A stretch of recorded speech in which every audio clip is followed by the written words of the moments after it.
లక్ష్ముల రూపున అవతారం దాల్చినది, కష్టములను తొలగించగా భూమిలో వెలసినది.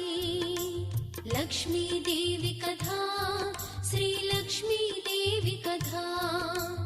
లక్ష్మీదేవి